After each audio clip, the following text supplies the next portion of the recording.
Monday running, Wednesday running, Friday running, and Sunday running. That's it.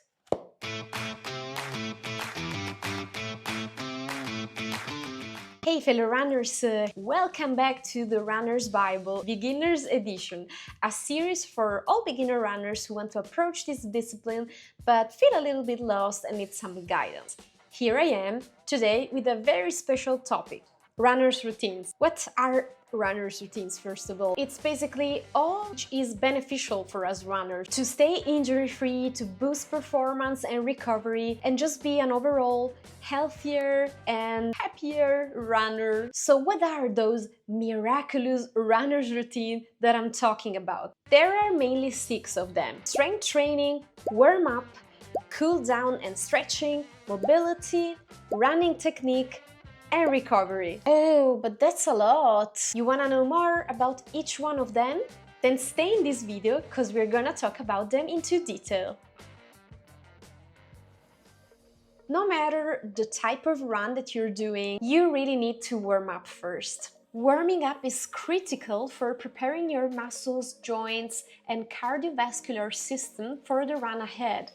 The main goal is to increase your heart rate, improve blood flow to your muscles, and enhance joint flexibility, all while reducing the risk of injury. So how do you warm up, fellow runner? My suggestion is to just start with 5 to 10 minutes walking or even light jogging. After that, do some dynamic stretches like leg swings, high knees, and butt kick. These movements will activate your muscles to be ready for your run, ensuring you're ready for action. And another important tip to keep in mind is to start your runs slowly.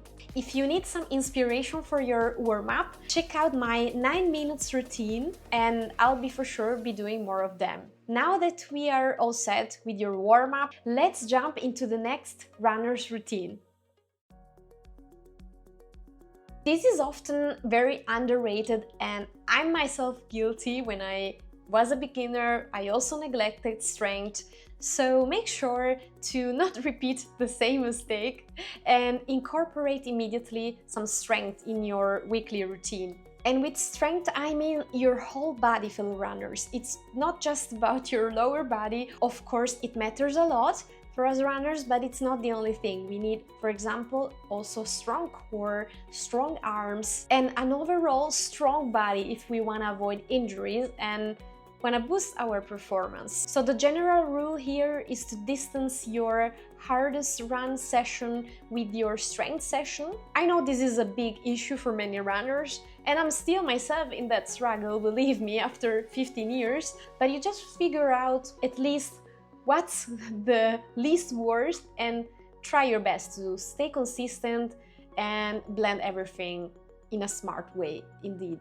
A good idea if you're already running consistently is to, for example, implement a strength session before or after an easy run, and then of course have a full recovery day. And the strength session doesn't need to be extra long and intense. 15 to 25 minutes will be more than enough. The most important thing is that you are mindful of what you're doing. So remember, strong muscles are the foundation for a strong run. Now let's talk mobility, fellow runners, a real game changer for me in my running journey. Mobility is often misunderstood and exchanged for stretching, but it's actually something a bit different because it has to do with our range of motion instead. So flexibility is all about static stretches, while mobility is really about an active movement repeatedly in a way that indeed improves the range of movement in your joints. So make sure, fellow runner, to incorporate mobility exercises. I like to do mobility, for example, before my runs as a warm-up, but also after my runs to boost my recovery, or as well, I like to take it as a relaxing moment in my rest days. So your choice, but your benefit too.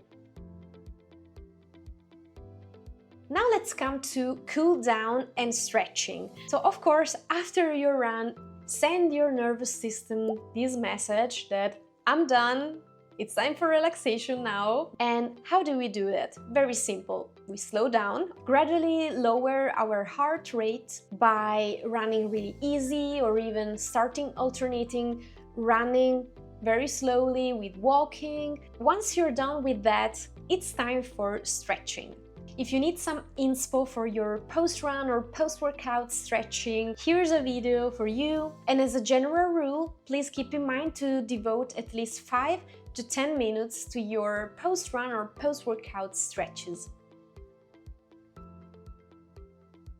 Now let's talk technique, fellow runners. A part that it's understandably neglected, especially if you're at the beginning of your running journey and it's completely normal to have no idea what to do. Some example of technique drills are the ABC, so the skips. You have the A skip, the B skip, the C skip, with karaoke drill, butt kicks.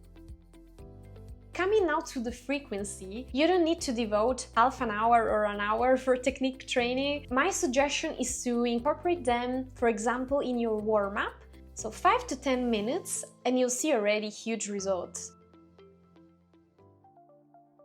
Now let's come to the last runner's routine. I know it's probably surprising, but it's rest. And coming with it also recovery. As already mentioned in my previous episode, if you haven't seen it yet, there it is, where I was talking about training structure. Recovery is part of your training, and it's also a sort of routine, because if you do this skillfully, you can even boost your recovery. When speaking of recovery, we have two big distinctions to make, because we have active and passive recovery. Active recovery involves low-intensity exercises that help to promote blood circulation and flush out metabolic waste from our muscles, so really great. And these include activities like jogging, swimming, cycling, or even walking. So active recovery is really fantastic to still engage your muscles, keep them active, but not putting stress on them.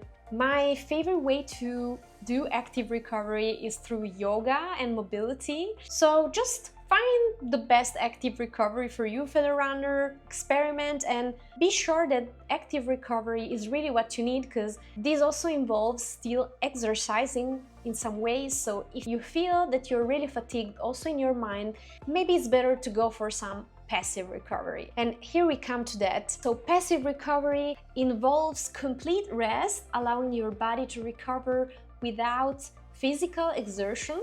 So it's no big deal, fellow runners, if you take that extra rest day, you will still achieve your goal, because what matters, it's not training every day intensely, but rather being consistent throughout, for example, a whole year. And if we wanna zoom out even more, several years and ultimately your lifelong. So that extra rest day will do no harm. Just take it if you feel the need to also mentally take a break. So, fellow runners, I hope it was useful for you to maybe discover a bit more about runners' routines. Let me know what you think about this video. Just leave a comment down there, and I'll see you in the next one.